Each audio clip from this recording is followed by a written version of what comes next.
हम सब पहले शिकार और खाना खोजने वाले थे। सरहद हर जगह थी।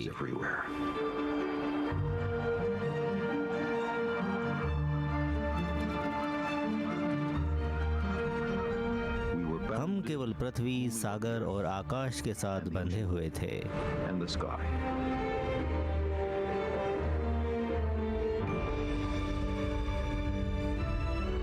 खुली हुई सड़क अभी भी प्यार से बुलाती थी, जैसे कोई बचपन का भूला हुआ गीत हो।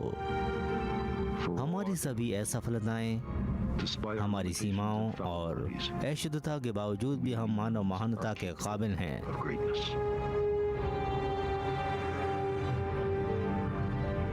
कितनी दूर हमारी प्रजातियां भटक रही होंगी अगली सदी के अंत तक और अगले हजारों सालों तक।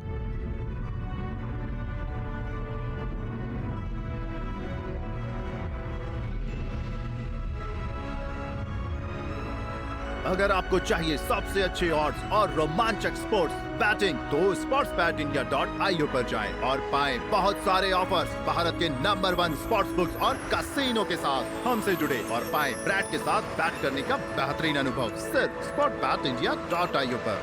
आपका स्वागत है बहुत विशाल सागर के तट पर, अंतरिक्ष और वक्त की विशालता में।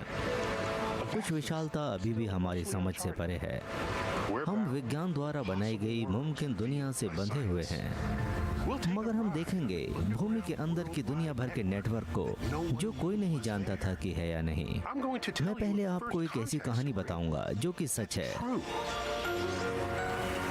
हम पहले कुछ साहसी लोगों से मिलेंगे और हम देखेंगे कि भविष्य में हम अभी भी हमारे दूर के वंशों के घर तक जा सकते हैं। विज्ञान हमें उस विशालता तक ले जा सकता है, लेकिन कल्पना के बगैर हम कहीं नहीं जा सकते। हमारी कल्पना का जहाज 2 इंजनों से चलता है, संदेह और आश्चर्य से। ये आसान नियमों में बताया गया है, जो विज्ञान की परिभाषा बताता है और इसे शक्तिशाली बनाता है। अपने विचारों का प्रयोग करके और निगरानी करके देखो। उन विचारों पर निर्माण करो जो आपको सही साबित हो। असफल विचारों को छोड़ दो, सबूतों को देखो, वो जहां भी ले जाएं। मेरे साथ आओ, इन नियमों को ध्यान में रखो, फिर पूरा ब्रह्मांड आपका है। मेरे साथ आओ।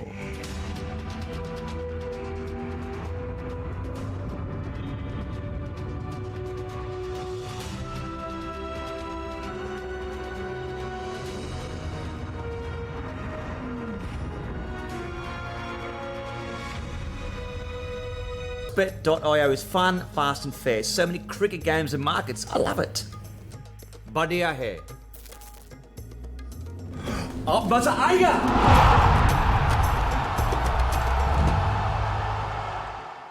Bet the fun, fast, fair way on your favourite cricket matches at India's fastest growing sportsbook.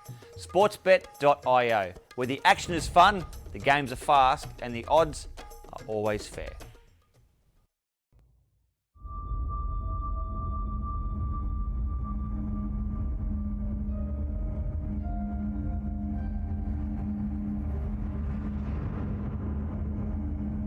हमारी कल्पना का जहाज हमें ले जा सकता है अंतरिक्ष में कहीं भी और किसी भी वक्त।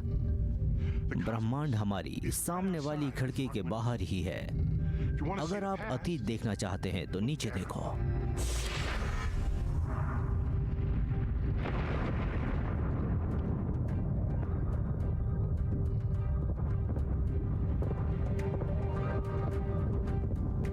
और अगर आप भविष्य देखना चाहते हैं तो ऊपर देखो।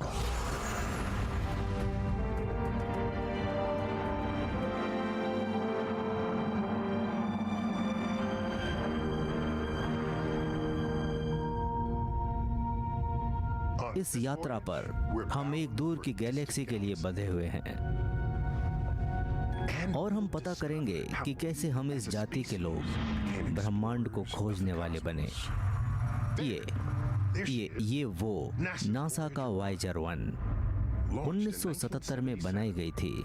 ये सबसे दूर जाने वाली चीज है जो इंसानों ने बनाई है। इसने कुछ कठिन यात्राएं की हैं। हमारे पिछले मुकाबले के बाद से कुछ अरब साल और आधी मील की दूरी तय की। वॉयेजर हमारे मिल्की वे के अन्य भागों के लिए बनी है, लेकिन हमारे पास और दूर के लक्ष्य भी हैं। ब्रह्मांडीय सागर अंतरिक्ष और वक्त से बना है। आप अंतरिक्ष में नहीं जा सकते बिना वक्त के। हमारी यात्रा हमें ले जाएगी घर से दूर, अरब प्रकाश सालों से थोड़ा ज्यादा। हम यात्रा कर रहे हैं कई साल पहले अतीत में, एक हिंसक घटना की तरफ कि समय भी बिखर जाएगा।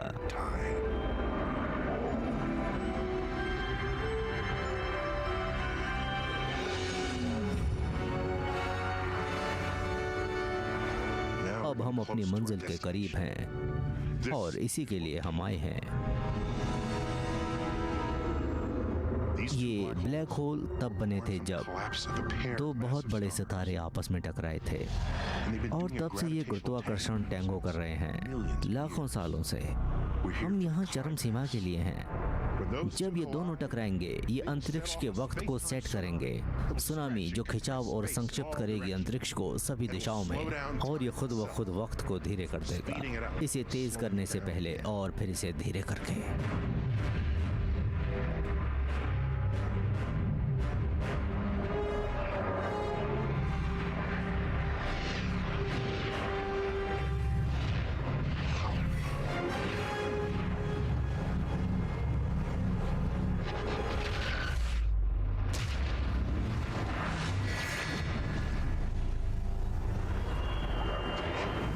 गुरुत्वाकर्षण,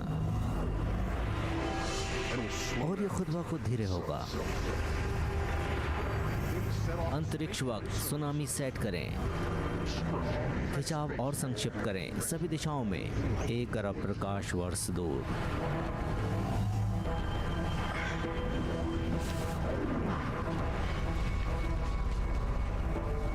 वो एक घटना है जो 1 अरब प्रकाश वर्ष से पहले हुई, उसका हमारे से क्या लेना देना। अल्बर्ट आइंस्टीन पहले इंसान थे जो समझे कि पदार्थ लहर भेज सकता है अंतरिक्ष वक्त के पार। उन्होंने ये कल्पना की कि आपत्तिजनक पदार्थों के विस्फोट बहुत कुछ बड़ा बन सकता है, लहरों से भी ज्यादा। गुरुत्वाकर्षण लहरें। आप मुझे अभी देख और सुन पा रहे हैं। आपके पास जो भी साधन है उससे, क्योंकि हमने एक रास्ता बनाया विद्युत चुंबकीय वर्णक्रम की हेर फेर करके। अगर हम गुरुत्वाकर्षण लहर के बारे में सीख लें जिस तरह हमने द्वितीय चुंबकीय के बारे में सीखा, किसे पता था। ये सोचना उतना असंभव है जितनी कि हमारी दुनिया थी उन वैज्ञानिकों के लिए जिन्होंने बिजली के साथ प्रयोग किया था 19वीं सदी में। कॉस्मोलॉजिस्ट ने ब्लैक होल के अस्तित्व की भविष्यवाणी की थी। गुरुत्वाकर्षण लहरें पहला प्रत्यक्ष प्रमाण है कि ब्लैक होल असली है, लेकिन वो नए तरीके भी प्रदान कर सकती हैं जानने और ब्रह्मांड की खोज के लिए। हम इसे अन्य तरीके से भी बोल सकते हैं कि विज्ञान ने महान अंधेरे महासागर में घुसने के लिए सभी प्रकार के प्रकाश जो हम उपयोग करते हैं, गामा किरण, x-ray, ultraviolet, infrared, microwave, radio तरंग और दृश्य प्रकाश, ये नए तरीके ब्रह्मांड की खोज करने में हमारी मदद कर सकते हैं और ये पता करने में भी कि उन ब्लैक होल के अंदर क्या हो रहा है और दूसरे छुपे हुए स्थानों पर जो सबसे ज्यादा ब्रह्मांड बनाते हैं क्या होगा अगर हम पता लगा सकें कि गुरुत्वाकर्षण तरंगे जो पहले निर्माण की वजह से बनी थी ब्रह्मांड के जन्म पर। क्या होगा अगर हम पता लगा सकें कि गुरुत्वाकर्षण तरंगे जो 14 अरब सालों के ब्रह्मांडीय विकास को देखने के लिए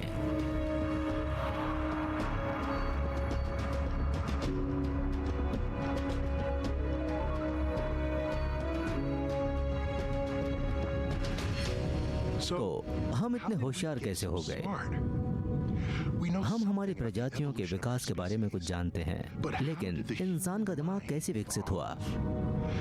सीढ़ी पर चढ़कर सितारों तक पहुंचने वाली पागल महत्वाकांक्षा कहां से आई? हम कैसे एक रास्ता बन गए ब्रह्मांड को जानने के लिए? सब वहां से शुरू हुआ।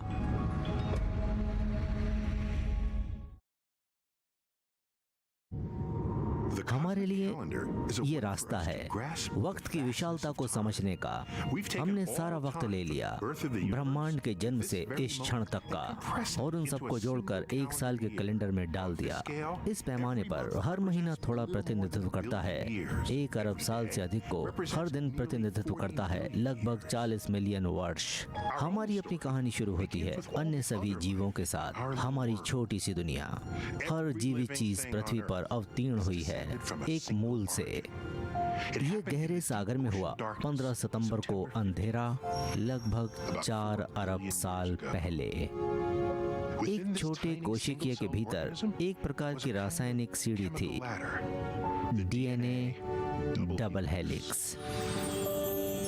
सितारे, सामान, ऑक्सीजन, कार्बन, नाइट्रोजन, तत्व दूर दूर के सितारों में हाइड्रोजन के साथ संयुक्त होकर बिग बैंग से जिंदा हो गए इस छोटी सी दुनिया पर। अनियमित परिवर्तनों के माध्यम से जीन में उत्परिवर्तन हुए, जिनमें से कुछ अधिक सफल जीवन रूप बन गए, जिसे हम विकास कहते हैं। प्रकृति के चयन द्वारा सीढ़ी बढ़ती गई, अधिक से अधिक को जोड़कर, और 3 बिलियन साल और लग गए पौधों की जटिलता के जीवन को विकसित करने में और जानवरों को, जो आप देख सकते हैं अपनी नग्न आंखों से।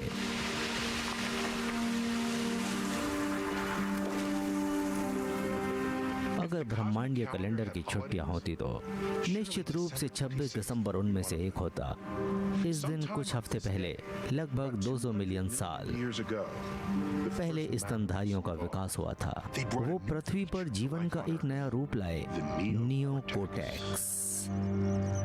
ट्राइजिक में इसके खिलाफ थे, लेकिन डायनासोर जो जीवों को डराते थे वो विलुप्त हो गए। नियोकॉर्टेक्स का ये छोटा विकास था, फुर्तीले जीव जैसे इनकी तरह, जिन्होंने अपने वंशों को यहाँ सक्षम किया। स्तनधारी कुछ और लाए जो नया था। उन्होंने अपने बच्चों को चूसा, उन्होंने उन्हें पाला और प्यार किया। मदर्स डे ब्रह्मांडीय कैलेंडर में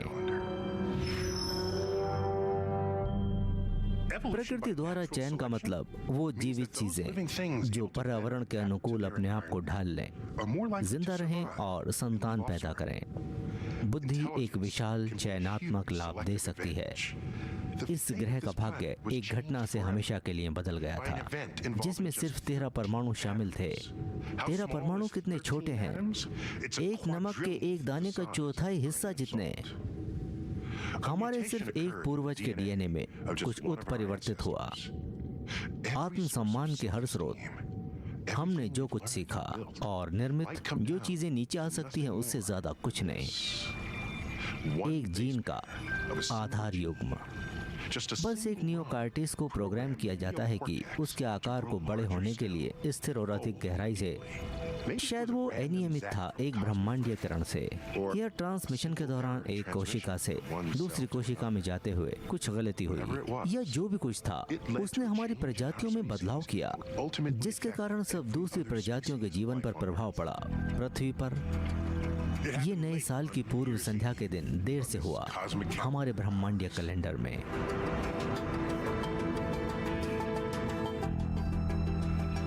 ये सोचने के लिए अच्छाई या बुराई, हमारी क्षमता निष्ठा महसूस करने की और चिंता बढ़ते हुए बड़े समूह की, हमारे जुनून, कुछ विश्वास प्रणालियों के साथ हमारी क्षमता भविष्य की कल्पना करने में, हमारी शक्ति दुनिया को रूपांतरित करने की और ब्रह्मांड की खोज करने के जवाब देने के लिए। जो नाम दिया हमने हमारी प्रजातियों को, होमो सेपियंस, लैटिन भाषा में मतलब बुद्धिमान व्यक्ति, और कुछ भी नहीं, बस हमारे एक छोटे से एक ही पायदान से हैं, जो कि डीएनए की सीढ़ी है। आखिरी घंटे के लिए ब्रह्मांडीय कैलेंडर पर सभी के लिए, लेकिन अंतिम मिनट में हमारे पूर्वज शिकारी थे और इकट्ठे होकर छोटे छोटे टुकड़ों में रहते थे।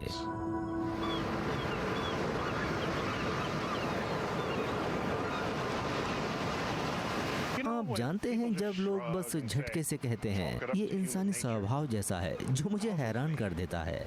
वो आमतौर पर हमारे लालच के बारे में बात करते हैं, हमारे अहंकार, हमारी हिंसा। लेकिन हम इंसान हैं, कम से कम कुछ हजार सालों से। पर उस समय हम ऐसे बिल्कुल नहीं थे।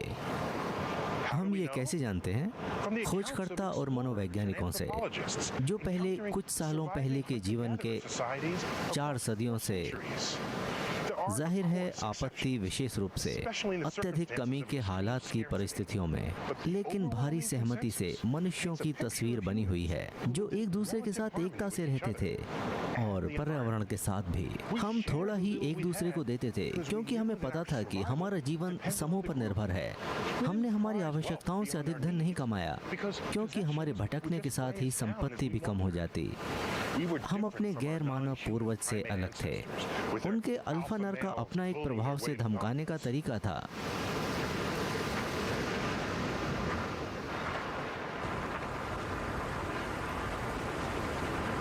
और भगवान कहाँ थे?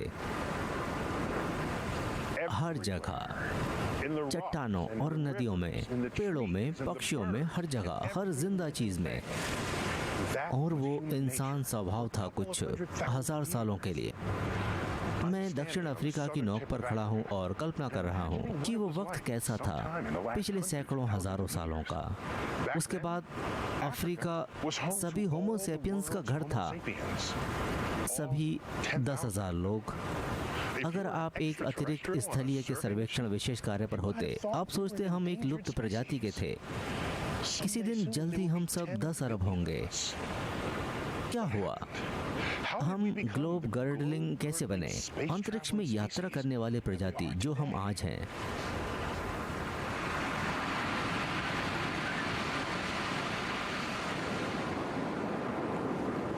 आपका पृथ्वी की पहली प्रयोगशाला में स्वागत है। हम ब्लम्बोस गुफा में हैं, जहां दिमाग का विकास हुआ और बड़ी छलांग लगाई।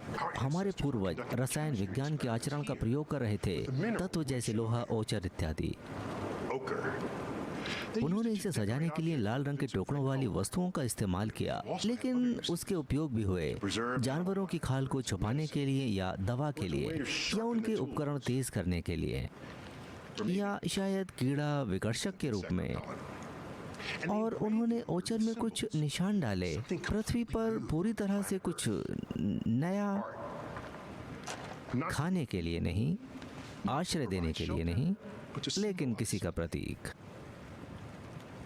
या सिर्फ ये थोड़ा सीढ़ी की तरह दिखा, या डबल हेलिक्स। वो जो भी था, ये हमारे पास मानव संस्कृति का सबसे पहला अवशेष है।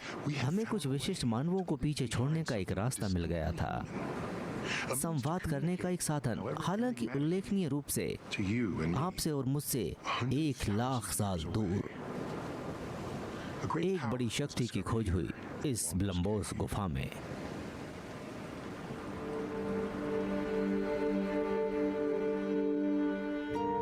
पच्चीस ब्रह्मांडीय सेकंड से आधी रात, 10,000 के बीच और 12,000 साल पहले मानवों ने एक और महान शक्ति खोजी। भोजन के लिए मजबूर होने के बजाय हमने सीखा कि कैसे धरती में उगाया जाए। इससे सब कुछ बदल गया।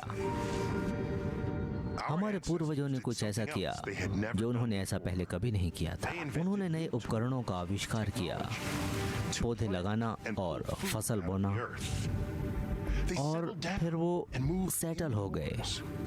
हमारा संबंध प्रकृति के साथ और एक दूसरे के साथ कभी भी ऐसा नहीं होगा।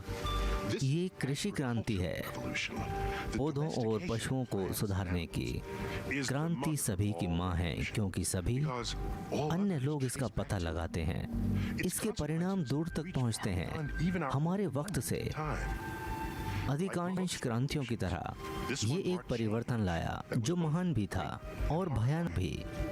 ये एक नया विचार था दुनिया भर में। घर, एक विशेष स्थान ग्रह पर जहां आपके पूर्वज और आप पैदा हुए और जीवित रहे। और वक्त के साथ ये बस्तियां बड़ी होती गईं, लगभग 200 ब्रह्मांडीय सेकंड पहले, या लगभग 7000 BC पहले।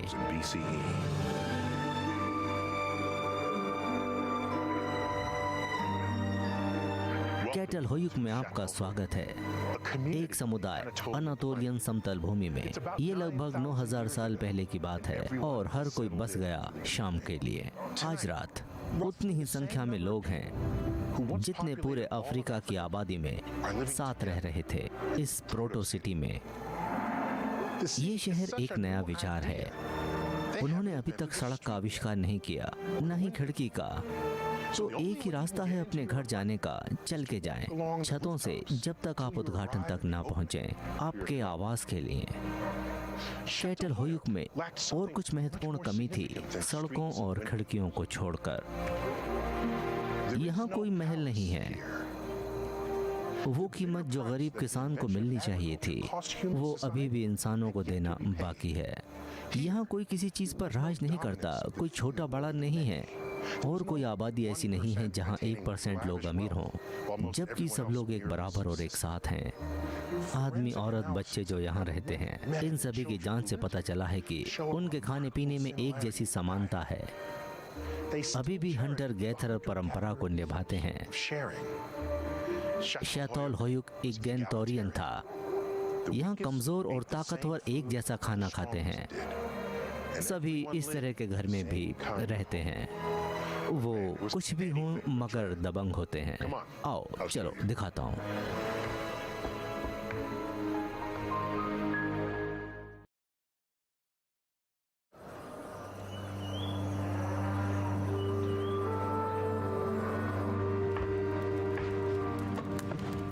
ये एक आदर्श रूप का अपार्टमेंट है यहाँ के पहले शहर जो शैटल होयुक में है, जो अब टर्की के नाम से जाना जाता है। ये बिल्कुल 9000 साल पुराना लगता है। वो हमारी तरह ही थे। ये देखो ज्वालामुखी के टुकड़े, इन्हें ऑब्स्टियन बोला जाता है और इनमें से बहुत अच्छे कांच बनते हैं। अगर हम कोई तरीका ढूंढ सकें सभी चीज़ों को देखने का जो कभी ना कभी यहाँ पर थी तो अच्छा रहेगा। ये अपार्टमेंट एक घर था बहुत बड़े परिवार का। इसमें 7 से 10 लोग रहते थे। हर अपार्टमेंट का नक्शा एक जैसा होता है। Bedroom. Sportsbet.io is fun, fast and fair. So many cricket games and markets. I love it.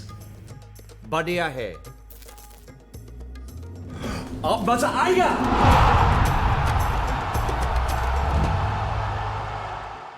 Bet the fun, fast, fair way on your favourite cricket matches at India's fastest growing sportsbook. Sportsbet.io, where the action is fun, the games are fast, and the odds are always fair. Living room, kitchen, plaster और रोच head. शैटल होयुक के लोगों के अंदर एक जुनून था सजावट करने का। अपार्टमेंट के अंदर बहुत ही बेहतरीन दांत, हड्डी और जानवरों की खाल से बनी हुई चीजें होती थीं। ये गेरुआ रंग की हर चीज हमारे पूर्वजों ने अफ्रीका में उठाई थी। करीब 1 लाख साल पहले वो पसंद का एक जरिया बन गया जिसका इस्तेमाल शैतल होयुक के लोग सजावट के लिए करते हैं। और रेड ओकर का और भी बहुत काम होता है। वो लोग इसका इस्तेमाल एक बहुत ही खूबसूरत आर्ट फॉर्म बनाने के लिए करते हैं, जैसे कि मैप। जिंदगी में पहली बार इंसानों ने 2 डायमेंशनल प्रतिनिधित्व को दर्शाया जिसमें उन्होंने अपनी लोकेशन को स्पेस में और टाइम में बनाया।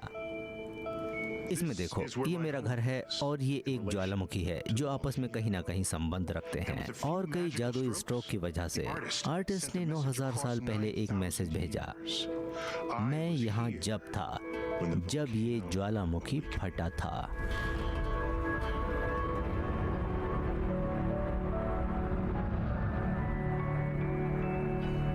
शैतल होयुक एक्सपेरिमेंट सफल रहा और कुछ सालों के बाद यहाँ बहुत सारे शहर बन गए हर जगह।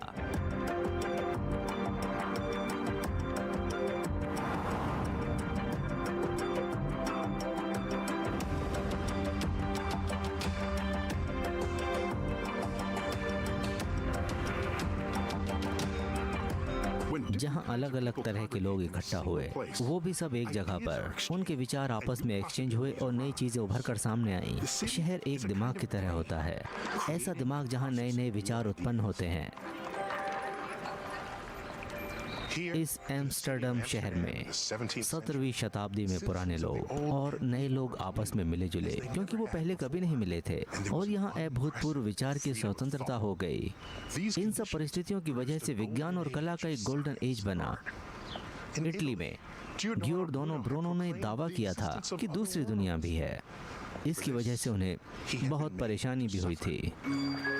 लेकिन लगभग 50 साल के बाद हॉलैंड में एस्ट्रोनॉमर हाइगेंस, उनका मानना था कि एक अलग दुनिया है और उनका सम्मान किया गया था।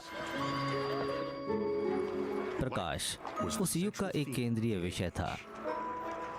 नव जागरण ने मनुष्य की जिज्ञासा को आजाद कर दिया, और यूरोप से जो रोशनी निकली उससे पहले इस ग्रह की छुपी हुई चीजों के बारे में पता चला। वो ऊर्जा जिसने उस समय की पेंटिंग्स को चुना, खास तौर पर वर्मीर के काम को, और वही ऊर्जा एक साइंटिफिक इंक्वायरी का विषय बन गया। सालों तक टेक्सटाइल मर्चेंट लेंस का इस्तेमाल करते थे अच्छी तरह से बने हुए कपड़े के धागे गिनने के लिए। एम्स्टर्डम में उस वक्त 3 लोग रहते थे जिनके ऊर्जा के जुनून ने उन्हें प्रेरित किया कि वो प्राचीन उपकरणों को एक अलग तरीके से इस्तेमाल करें।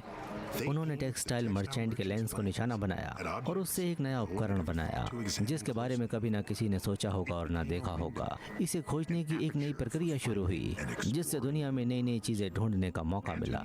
एंटोनी ने एक सिंगल लेंस का इस्तेमाल किया ये पता लगाने के लिए कि पानी की एक बूंद के अंदर कितने छोटे छोटे कीटाणु हैं।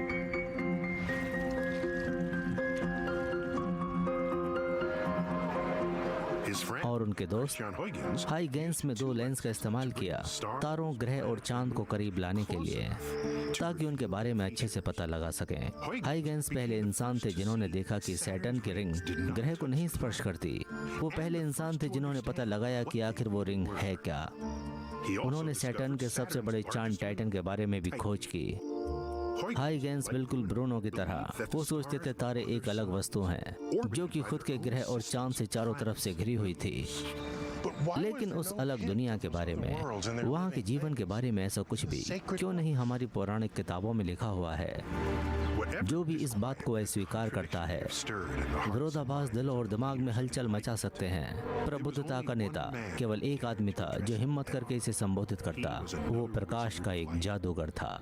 बारूक स्पोनिजा एम्स्टर्डम की यहूदी मंडली का सदस्य था अपनी किशोरावस्था के माध्यम से, लेकिन अपने शुरुआती 20 के दशक में उन्होंने भगवान की एक नई दृष्टि के सार्वजनिक रूप से बोलना शुरू किया। स्पोनोजा के भगवान थे ब्रह्मांड के भौतिक नियम। उनका पवित्र पाठ प्रकृति की पुस्तक। एम्स्टर्डम के यहूदी लगभग शरणार्थी थे, एक विशेष इंस्टीट्यूशन जो कि स्पेन और पुर्तगाल में है। यहाँ बहुत सारे लोगों को बंदी बनाया गया, परेशान किया गया और मार दिया गया। एम्स्टर्डम ने यहूदियों को शरण दी।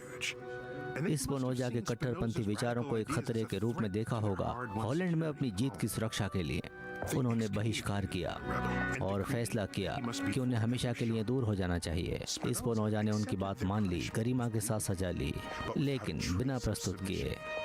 फिर वो पास में ही हैक चला गया जहां उसने अपनी और हिम्मत दिखाई और ये लिखा कि बाइबल भगवान ने नहीं भेजी बल्कि इंसानों ने लिखी है।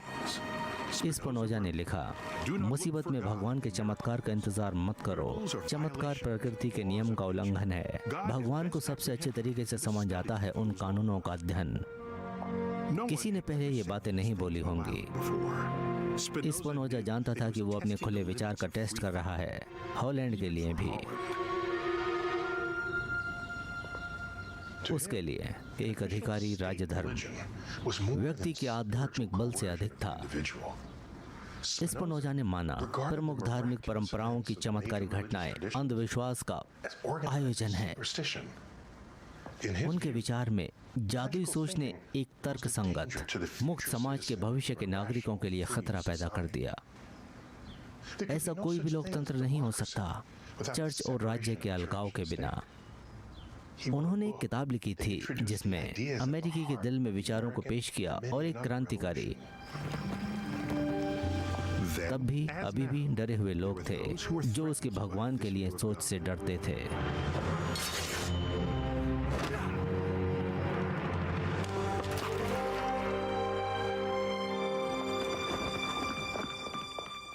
स्पिनोजा लिखता रहा, अपने काम के बारे में बोलता रहा, भगवान के लिए क्रांति वाले विचार, और हमेशा एक फिसलती हुई टोपी सम्मान के तौर पर पहनता था।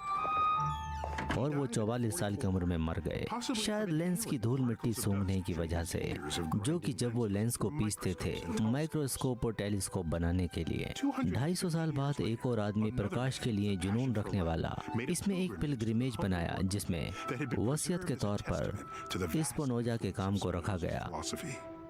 ये आदमी पूरी दुनिया में मशहूर था अपने एक नए प्रकृति के नियम की खोज के लिए। उनसे पूछा जाता था कि वो भगवान में विश्वास रखते हैं कि नहीं। अल्बर्ट आइंस्टीन ने जवाब दिया, मैं स्पिनोजा के भगवान में विश्वास रखता हूँ, जिन्होंने बताया था कि वो हर सामंजस्य में मौजूद हैं।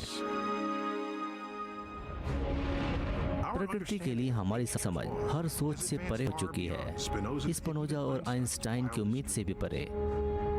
लेकिन प्रकृति का अभी भी एक ऐसा नियम है जिसे हम समझ नहीं पाए। प्रकृति की किताब में इसके बारे में बताया गया है, कैसे प्राचीन काल में दो राज्यों के बीच संधि थी और वो लोग इसे अलग कर पाए।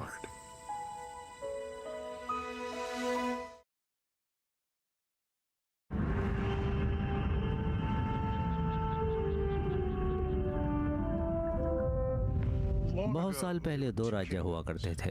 उन दोनों के बीच एक गठबंधन का गठन था। वो उन्हें सबसे ज्यादा अमीर बना देता, वो उम्मीद से परे। ऐसी साझेदारी जो करीब 100 साल से भी ज्यादा वक्त से चलती आ रही थी। और तभी वहाँ एक नई सोच ने जन्म लिया। उनमें से एक के वंशज ने अमीरों को लूट लिया और इस गठबंधन को तोड़ दिया, और वो अपनी अकड़ में बहुत ही खतरनाक हो गए, अपने राज्य के लिए भी और खुद के लिए भी।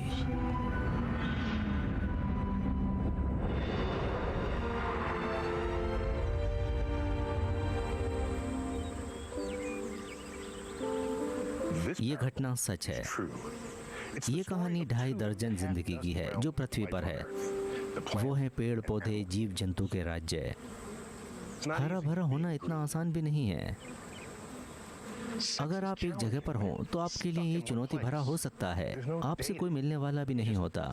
आप सिर्फ एक जगह पर रहते हैं और आप हवा का इंतजार करते हैं। सिर्फ हवा का इंतजार है। अगर आप किस्मत वाले हुए तो आपके कुछ पॉलिन हवा से उड़कर यौन प्रजनन अंग में चले जाएंगे दूसरे पेड़ पौधों के। पेड़ पौधे ये खेल हवा से उड़ने और किस्मत का कई हजारों सालों से खेलते आ रहे हैं, जब तक कि कीड़े इस दुनिया में नहीं आए इनकी मदद के लिए। जिसने एक महान सह विकास विवाह जिसके नतीजे की वजह से जिंदगी के इतिहास में आया। कीड़े मकोड़े किसी फूल पर गिरते हैं अपने खाने के लिए। उनमें से कुछ पॉलिन त्वचा में चिपक जाते हैं और फिर वो कीड़े दूसरे फूल पर चढ़ जाते हैं अपने साथ चिपके हुए पॉलिन को लेकर, और वो पॉलिन दूसरे फूलों को फर्टिलाइज करता है ताकि उनमें से नए फूल पैदा हो सकें। ये एक हाथ दे और दूसरे हाथ लेने वाली बात हुई, जिसकी वजह से इनका विकास और भी तेजी से होता जा रहा है। एक नया पौधा पैदा हुआ जिसमें से रस भरा नेक्टर निकलता है पोलन के साथ साथ। अब सिर्फ कीड़े अपने पोलन की जरूरत ही नहीं पूरा कर पाएंगे, बल्कि रस भरा नेक्टर भी खाएंगे। इससे वो कीड़े तंदुरुस्त हो जाएंगे और उनके बदन में फर पैदा करेंगे और पैरों के बीच एक छोटी सी थैली भी, जिसमें वो पोलन को ले जा सकें। अब बात आती है मधुमक्खी की। ये एक बोनस है, लेकिन अलग प्रजाति है जीवों के राज्य से हमारे लिए। हम इन मधुमक्खियों के शुक्रगुजार हैं और इनके दोस्तों के भी, जो हमारी जिंदगी के लिए बहुत बड़ा काम करते हैं। हर तीसरा निवाला जो आप खाते हैं, और ये सच है, मांसाहारी लोगों के लिए ये उन मधुमक्खियों के द्वारा ही आता है। दुनिया की 35% फसल उन्हीं के सहयोग से होती है। पेड़ पौधे सूरज की रोशनी से बना हुआ खाना खाते हैं। हम जीव जंतु और उन पेड़ पौधों को खाते हैं, और ये सिर्फ हमारे लिए खाने की क्वांटिटी ही नहीं बढ़ा रहे, बल्कि और हम इन पर बायोडाइवर्सिटी के लिए भी डिपेंड हैं, जिसकी वजह से हमारे खाने की चेन भी एक दूसरे पर निर्भर है। लेकिन हम इनसे इतना काम ले रहे हैं कि ये मरने की हालत में आ चुके हैं। बहुत तरह की मधुमक्खियाँ इंडेंजर्ड स्पीशीज की लिस्ट में हैं।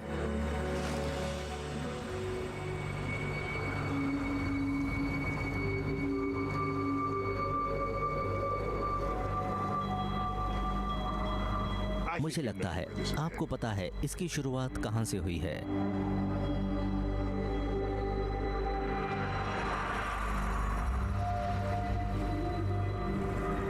खेती में नई नई खोज के लिए वरदान भी हैं और अभिशाप भी, और उसी की वजह से आज हम एक्सटिंक्शन की राह पर खड़े हैं।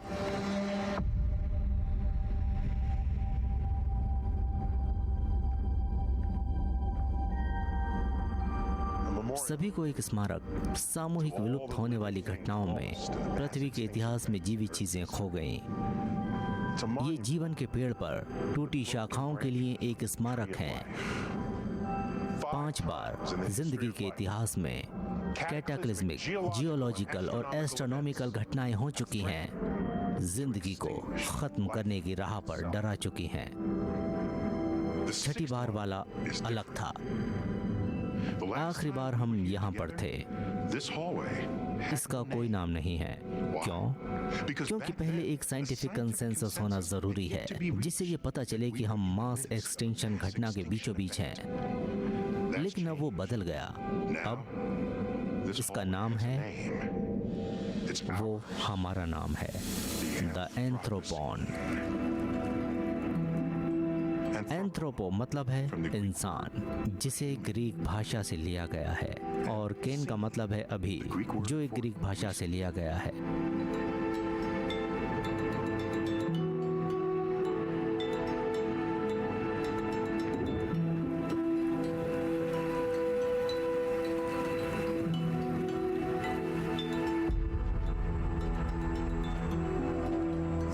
प्रजातियां हैं जिनका हमने शिकार करके उन्हें विलुप्त कर दिया, जिनमें से हमारे भाई बहन निएंडरथल्स भी थे।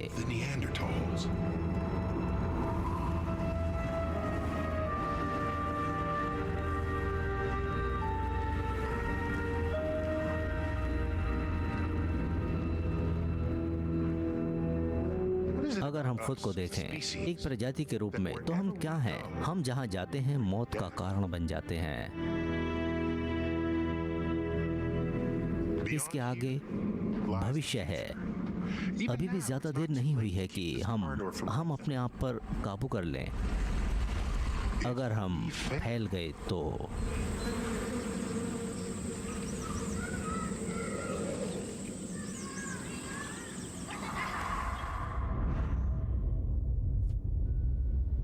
लेकिन अगर हम सफल हो गए तो आओ मेरे साथ।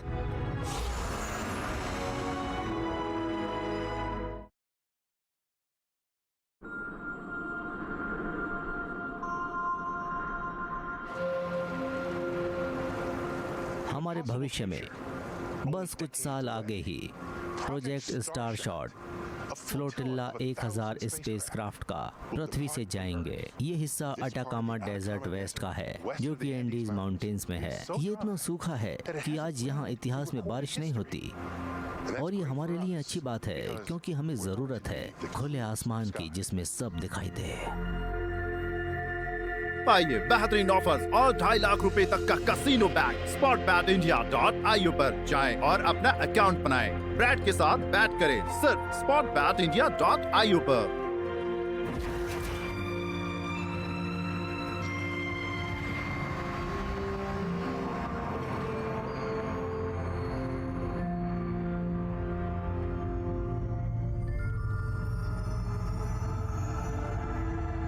इस बात का कोई गवाह नहीं है कि पहली जिंदगी ने कब साथ छोड़ा था। पानी का जमीन पर आने के लिए कोई नहीं था ये रिपोर्ट करने के लिए कि चिड़िया ने पहली उड़ान कब भरी थी। लेकिन ये बहुत अच्छी कोशिश है जिसे हर तरीके से डॉक्यूमेंट किया जाएगा। पूरी दुनिया देख रही होगी। आखिरकार हम अपना पहला क्राफ्ट भेज रहे हैं, वो भी सीधा दूसरे सूरज के ग्रह पर, जिसका नाम है अल्फा सेनेटोरी सिस्टम। वो ऐसे शिप्स होंगे जो आपके सेंसर्स को ले जाएंगे। इंटरस्टेलर सेलिंग शिप्स हैं जो ऊर्जा की वजह से चलेंगे।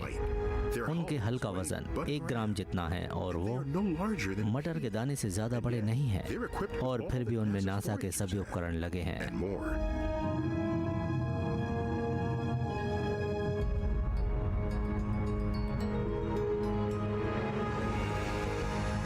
जब पहली रोशनी फेज ऑफ लेजर में से निकलेगी तब स्पेसक्राफ्ट 0 से 20% तक एक्सेलरेट करेगा और लाइट की स्पीड मिनट में रहेगी। और हर नैनोक्राफ्ट के अंदर वो सभी चीज हैं जिनकी जरूरत प्रिलिमिनरी रिकग्नाइजेंस करने के लिए है, वो भी दूसरी दुनिया के तारों का। और उसके बदले में वहां से उसकी फोटो और साइंटिफिक इंफॉर्मेशन पृथ्वी पर आएगी। स्पेस आमतौर पर खाली है, लेकिन वहाँ छोटे छोटे डस्ट पार्टिकल हैं जो तूफान ला सकते हैं अगर वो नैनोक्राफ्ट से टकरा गए जो बहुत तेजी से चल रहा है।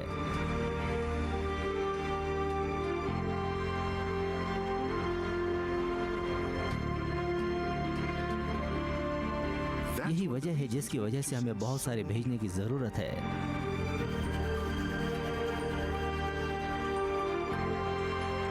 एक वॉयजर 38 माइल प्रति घंटा की रफ्तार से चल रहा है। ये 40 साल पहले ही यहाँ से निकल चुका है और इन नैनोक्राफ्ट को सिर्फ 4 दिन लगेंगे उन्हें ओवरटेक करने में। ये बहुत जल्दी है, लेकिन सिर्फ 20% स्पीड ऑफ लाइट से प्रॉक्सिमा सेनोटोरी 4 लाइट ईयर दूर है। वो एक 20 साल की वन वे ट्रिप है। ऑर्बिटिंग प्रॉक्सिमा सेनोटोरी उस दुनिया में हैबिटेबल जोन है जहां हम सोच सकते हैं कि जिंदगी गुजर बसर हो सकती है। हमारी रोबोटिक एमिसरीज मैसेज भेजेगी उस नई दुनिया से। उनके मैसेज हमारे पास रेडियो वेव्स के द्वारा आएंगे लाइट की गति से। उन्हें 4 साल लगेंगे हम तक पहुंचने में, 20 साल एक तरफ से और 4 साल वापसी में, और कुल मिलाकर 24 साल की राउंड ट्रिप हो जाएगी। आप में से बहुत से लोग वहां पर होंगे पढ़ने और लिखने के लिए, जो उस प्रकृति की किताब में लिख सकें और हमारे भविष्य को एक नई दिशा दिखा सकें।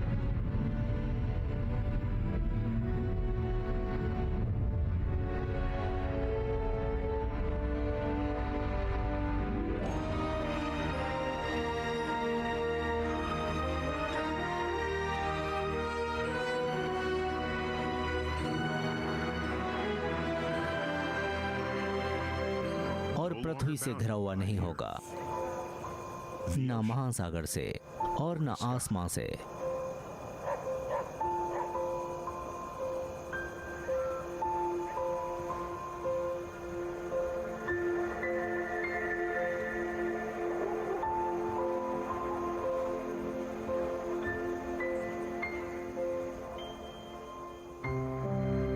कैप्शन बाय कोटर।